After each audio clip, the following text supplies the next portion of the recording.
Byung-Chul Han, born in South Korea in 1959, is a philosopher who has written extensively about the nature of our contemporary existence. He's currently a professor at the University of Erfurt in Germany, a country he moved to in 1983 to study philosophy. At first glance, Han's body of work appears vast and difficult to categorize. And while he tackles topics ranging from digital culture and digital technology to aesthetics and even psychoanalysis, it is possible to discern a continuous preoccupation with the challenges facing the human subject in the face of late capitalist organization. In this video, I'll focus on three of his concepts that I believe are crucial to understanding his overall project: the burnout society, the achievement subject, and transparency.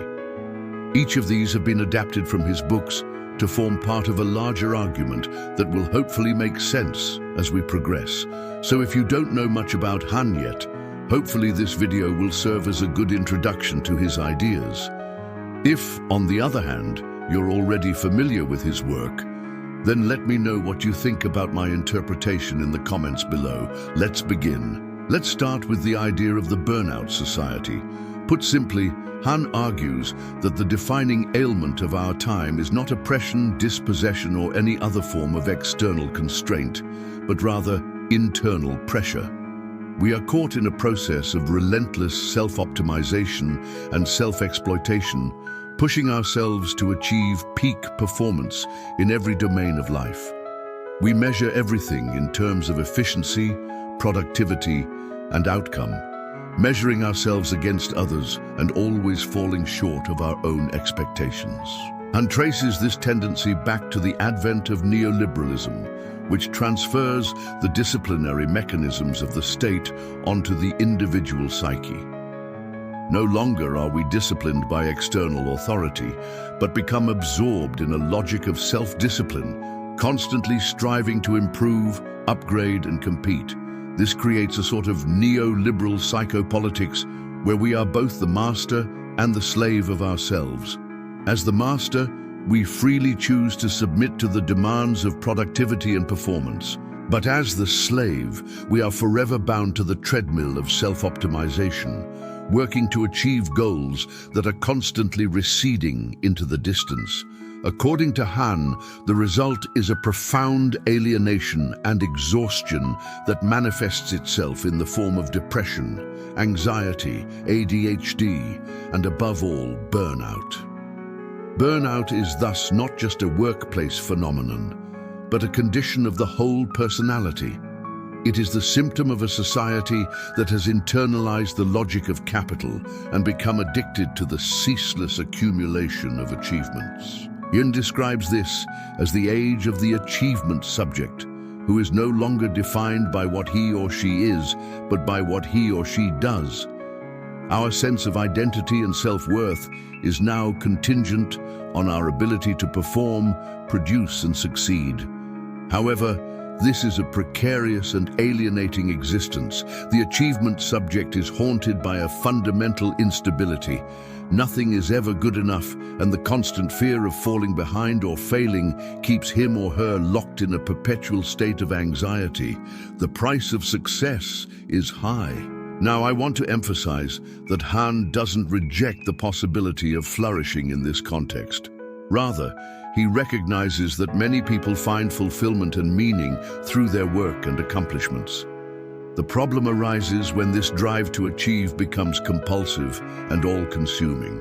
When the achievement subject loses touch with everything else that gives life its richness, depth, and significance, namely love, play, friendship, contemplation, and the sacred.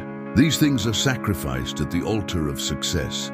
Han fears that we are becoming a generation of spectator subjects who live vicariously through the achievements of others, always plugged into the screen, passively consuming the triumphs of those who dare to dream bigger and bolder than we can. Ultimately, the fate of the burnout society is bleak. Han believes that we are sleepwalking into a future of total exhaustion and disconnection. The relentless pursuit of economic growth and the monetization of everything that was previously free or given over to tradition, custom, or community, namely sex, art, religion, knowledge, and leisure, threatens to strip life of its meaning and reduce human relations to mere transactions. He sees the rise of digital culture as exacerbating this tendency, as online life, with its relentless connectivity and commodification of attention, further erodes our capacity for solitude, reflection, and meaningful engagement with the world around us. So if Han's analysis is correct, we should expect to see a steady decline in mental health, an atomization of the social fabric, and a growing disaffection with traditional sources of meaning and value. All right. So before moving on, let me just say this is probably the darkest vision of our current predicament I've come across yet. It's definitely not for everyone, and I don't necessarily agree with everything he says, but I do think he raises some important points that need to be considered, especially regarding our relationship to technology, which brings us to the idea of the Transparency Society. In his 2014 book, The Transparency Society, Han argues that one of the defining features of contemporary life is the demand for constant openness, confession, and self-disclosure. We are encouraged to be authentic, vulnerable, and honest, to share our innermost thoughts and feelings with others. This demand for transparency can be seen everywhere. On social media platforms, we are told to reveal as much about ourselves as possible, to cultivate an image based on authenticity and relatability. In our professional lives, we are expected to be open about our struggles, weaknesses, and vulnerabilities, to show that we are human and imperfect. But according to Han, this seemingly progressive ideal of transparency is actually a new form of social control.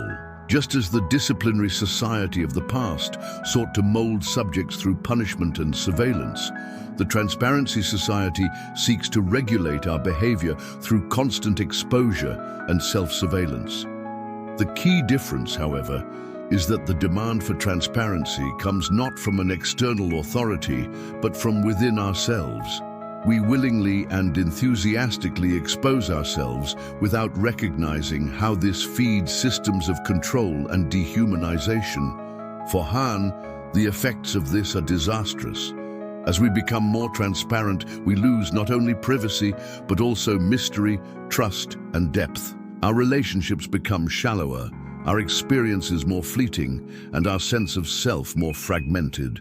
Moreover, Han worries that the Transparency Society stifles creativity, critical thinking, and the very conditions of possibility for subversion.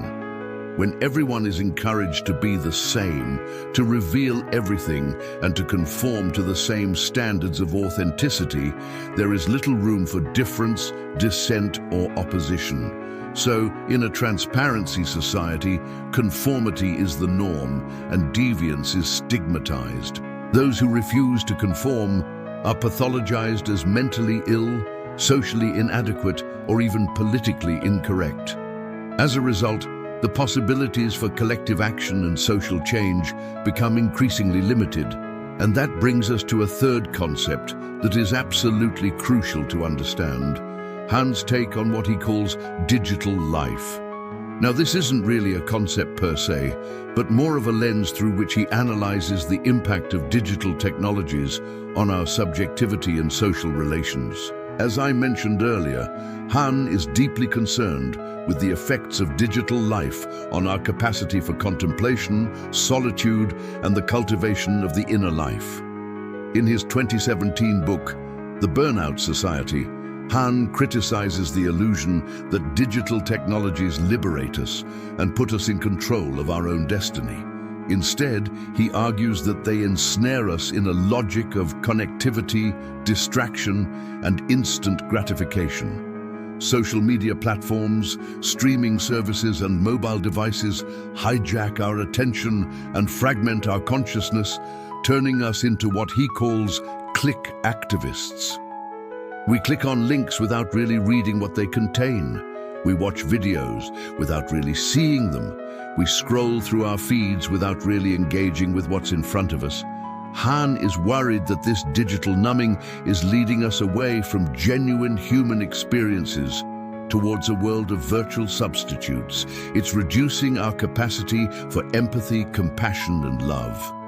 And it's making us more susceptible to manipulation and control. We've already talked about this at length in previous videos, so I won't belabor the point here, but you'll find more details in the description if you're interested. So there you have it, a brief overview of 3 of Byung-Chul Han's most important concepts. Do you find his analysis of the burnout society helpful in understanding our current predicament? What about his ideas on the achievement subject and the transparency society? And what do you think about his take on digital life and technology? I'd love to hear your thoughts in the comments below.